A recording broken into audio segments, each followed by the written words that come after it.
lâmpada para os meus pés é a tua palavra e luz para o meu caminho. Abra o seu coração e ouça agora uma palavra de Deus.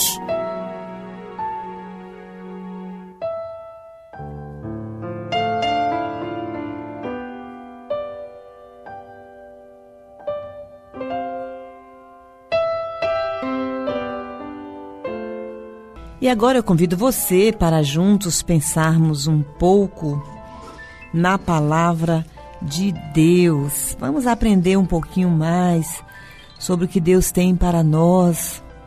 E hoje eu quero falar e aprender com você sobre o tema relacionamento conjugal. Ah, mas esse não é um tema para o bloco da família? É. Mas eu quero falar agora também. Sinto necessidade de continuar falando sobre este tema, pois relacionamentos familiares implica em tudo na nossa vida. Se um relacionamento familiar estiver conflituoso, tudo mais fica emperrado, difícil. Quantas pessoas têm dificuldade de ser um bom profissional, de exercer bem sua profissão, porque já sai de casa com a cabeça quente, amargurada, ou por conta de falta de perdão, ou de ciúme, ou de falta de respeito, e vai acumulando tantas coisas, e daí, quando chega lá fora, isto vai também afetar sua vida acadêmica, se for estudante ou vida profissional. No caso das crianças, então, nem se fala. A vida acadêmica das crianças lá na escola vai ficar difícil. A criança faz sintoma na aprendizagem quando não está bem lá em casa.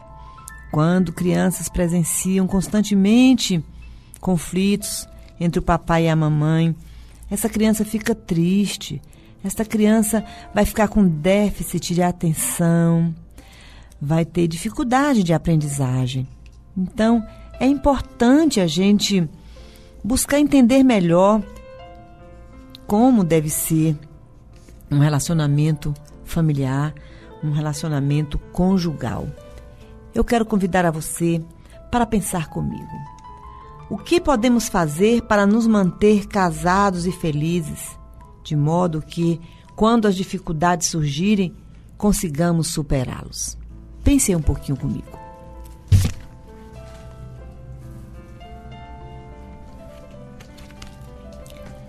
Pensou? Tem alguma sugestão para dar para mim? Eu quero que você descubra as respostas. Porque a gente vai falar aqui algumas coisas, mas tem muitas sugestões, muitas coisas boas, que todos já sabem, mas é bom a gente relembrar. Que coisa maravilhosa. Existem muitos segredos para termos casamentos felizes. Muitos segredos. Ou sugestões, dicas. E é sempre bom a gente estar aprendendo, relembrando. Se fizermos uma retrospectiva para refletir acerca de nosso casamento, concluiremos que ele só pode ser um resultado da mão poderosa de Deus. Pois como é possível estarmos juntos? Como é possível duas pessoas viverem debaixo do mesmo teto? Concordarem? Andarem juntos? Fazerem coisas juntas? Se são tão diferentes? Vindo de famílias e lugares diferentes?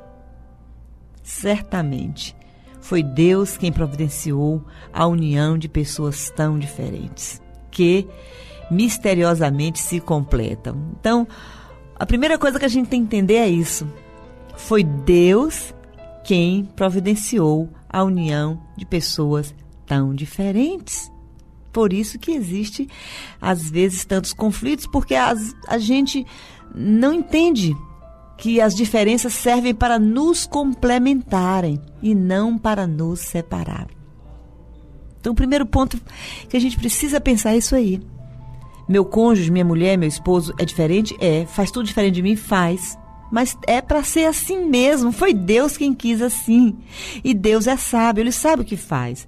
Tem hora que a gente resmunga tanto e reclama do cônjuge que é como se a gente tivesse assim: olha Deus, o Senhor errou. O Senhor não sabia o que estava fazendo quando criou o homem e a mulher e os ajuntou. Porque não é possível tanta diferença.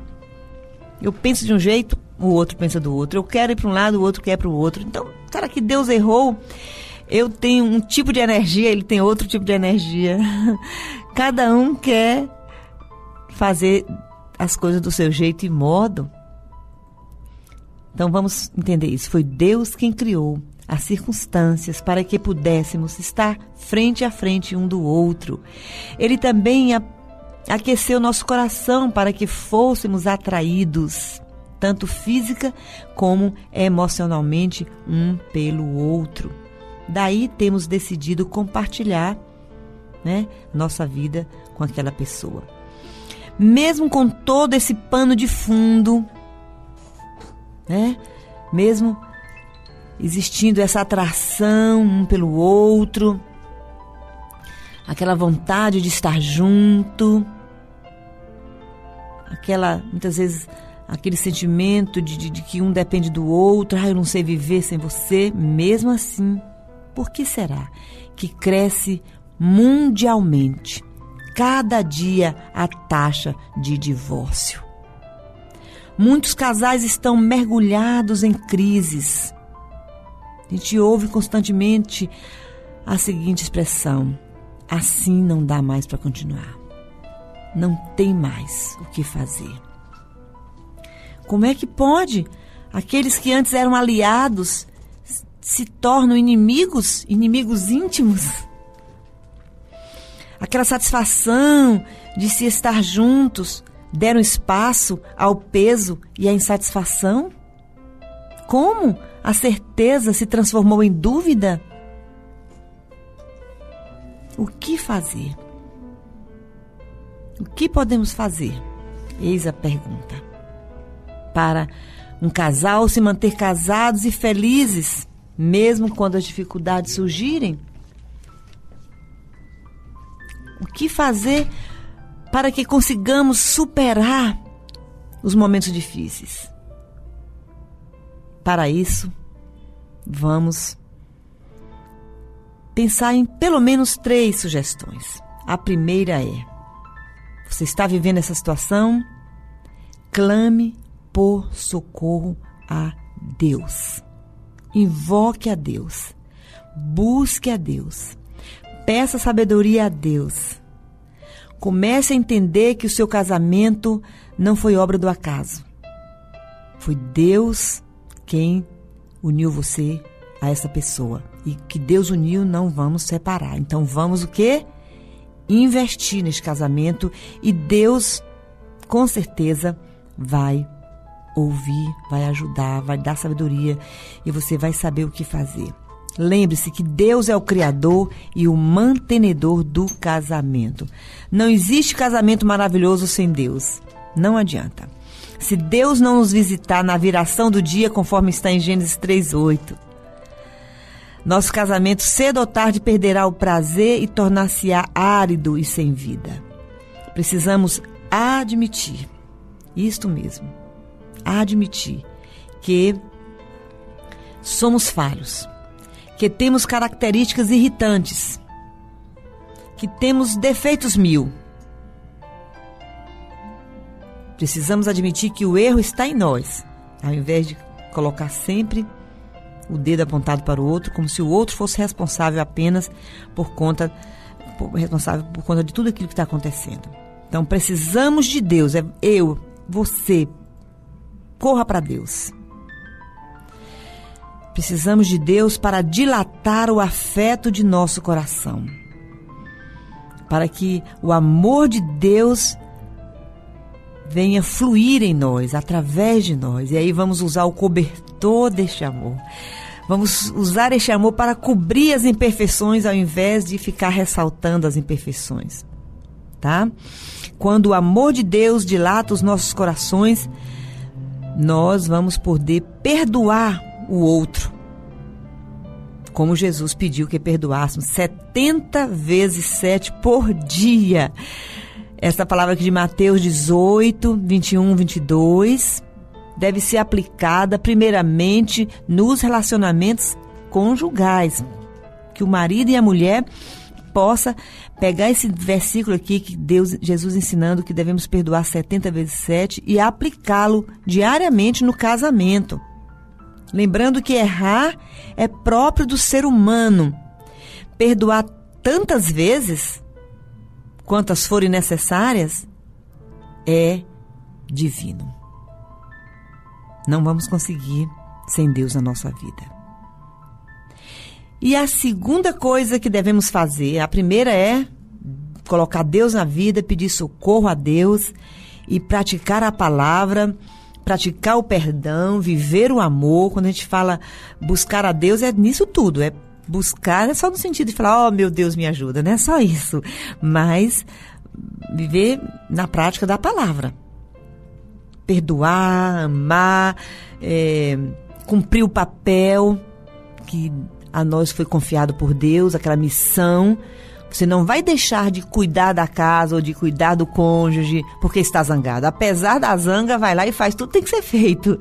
Está zangado? Mesmo assim, dá o bom dia, o boa noite, o tchau, o beijo de despedida. Arruma o que for preciso para o cônjuge, se for no caso a esposa. Mesmo estando triste ou aborrecida ou magoada, não vai deixar de fazer o almoço como uma punição. Não vai deixar de fazer o que lhe compete como esposa, como mãe, como dona de casa, para punir o outro. E vice-versa. O maridão aí, que conhece a Deus, que ama a Deus, não vai deixar de amar sua esposa, ser carinhoso, de perdoar, de respeitá-la, considerá-la da melhor maneira possível, amando a esposa como você ama seu próprio corpo, cuidando, zelando por ela, apesar de estar zangado com alguma coisa, apesar de não concordar com alguma coisa, apesar da esposa errar em algum ponto, não significa que isso lhe dá o direito de maltratá-la, de levantar a voz, de puni-la. Os erros fazem parte da aprendizagem. Não esqueçamos, errar é próprio do ser humano. Então, a segunda sugestão é fazer a manutenção constante.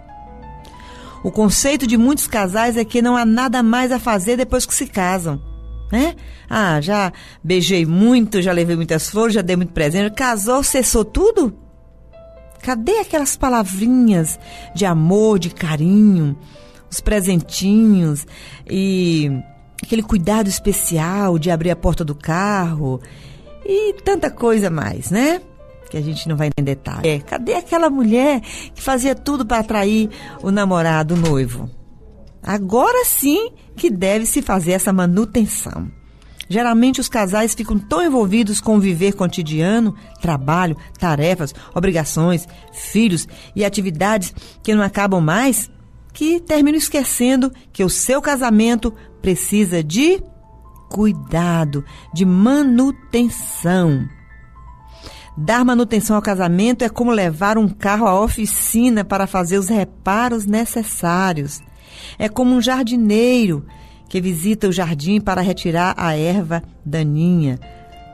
Quantas vezes nós temos que ir lá fazer uma visitinha no jardim, caminhar aqui e acolá, tirando aqueles matinhos, aquela tal graminha que entra no meio da outra grama, que chama pé de galinha. Você sabia disso?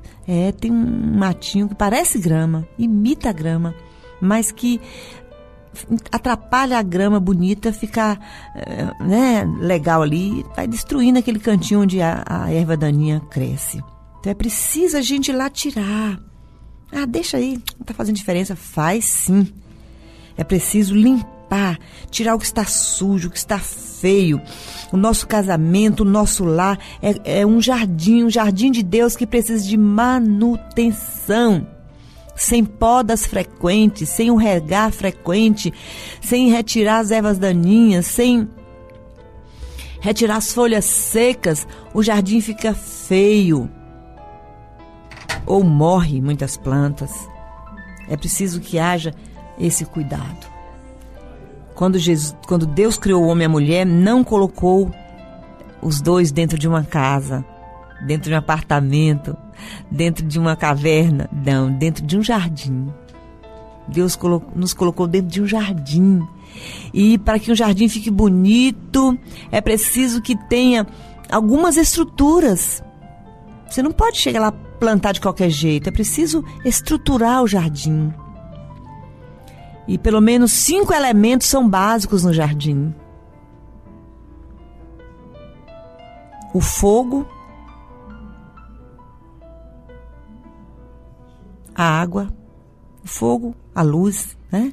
A cor vermelha, a luz do sol. Sem sol, planta nenhuma vai para frente. É preciso que haja energia solar, é preciso que haja cor na sua vida, no seu casamento. Não somente de forma simbólica, mas também de forma literal. Tire essas coisas cinzentas da sua casa, da sua vida, do seu guarda-roupa. Coloque cores vibrantes que representam o sol, a energia, a alegria. A cor laranja, a cor vermelha, cores vibrantes. Então, que representam o sol, a energia. Então, 5 elementos, né? O sol, a água. Deixe que haja muita água na sua casa, que haja o correr de águas cristalinas. Olhe para a água é transparente, é pura, é leve. E a água também tem uma característica importante, que ela é maleável. Ela toma a forma do vaso que você colocar. Se você colocar num copo, ela toma aquela forma ali. Ela é maleável, ela se adequa, ela se conforma, né? Ela se ajusta. Lembremos das qualidades da água. Enquanto eu falo com você, eu estou aqui bebericando minha água. Bebo muitos copos d'água enquanto faço o programa. A água é muito simbólica. Ela não somente hidrata, mas ela nos traz leveza, nos traz a ideia de fluidez. Então, deixe fluir. Deixe a água fluir na sua vida. Água que purifica, que limpa, que esclarece, que rega. Sem água é impossível manter um jardim vivo, um jardim bonito. É preciso que haja uma rega frequente para que haja o crescer, o desenvolver, o florescer do seu jardim, do nosso jardim. Então tem que ter o fogo, o sol, e tem que ter a água, né? E tem que ter o oxigênio. Lembre-se que quando Deus criou o Jardim do Éden, nós encontramos lá esses 5 elementos bem presentes. Quando Deus soprou nas narinas do homem, ele soprou o quê? Aquele sopro foi oxigênio. Sem ar, sem oxigênio, não se vive. E o Espírito Santo é o sopro divino. O Espírito Santo é simbolizado pelo ar, pelo oxigênio, também pelo fogo. Mas este oxigênio que nos dá vida. Então, além de pensarmos nesta possibilidade de diariamente renovarmos este oxigênio dentro de nós, usando isso como metáfora para simbolizar o Espírito Santo, mas também o próprio oxigênio mesmo. Respire profundamente. Está angustiado, triste? Leve oxigênio para o seu cérebro. Um cérebro bem oxigenado traz boas ideias. Faça aquela respiração diafragmática. E usando também esse conceito de ar, de oxigênio, para dentro da casa, abra as janelas da sua casa, deixe o ar circular. Casa fechada, escura, traz aquela sensação assim, né? De que algo não está bem. Deixe a luz do sol entrar, abra as janelas, deixe o ar circular. Todo ambiente precisa de circulação de ar. Então, rapidamente estamos falando de cada elemento, né? Já falei do ar, tem muitas particularidades aí, mas vamos adiante. E existe também a terra, que é outro elemento fundamental. Sem terra não existe jardim. sem terra, sem as propriedades da terra. O que nós encontramos na terra? Encontramos sais minerais, encontramos pedras, né? Pedras preciosas, inclusive, não onde na terra. Também na água encontramos, né? Em rios, mas na terra. Aquelas minas onde são cavadas sei quantos 1000 metros de profundidade para encontrar ouro.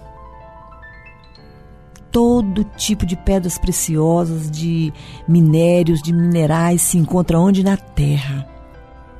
E lá no Jardim do Éden nós encontramos que existia o ouro em abundância.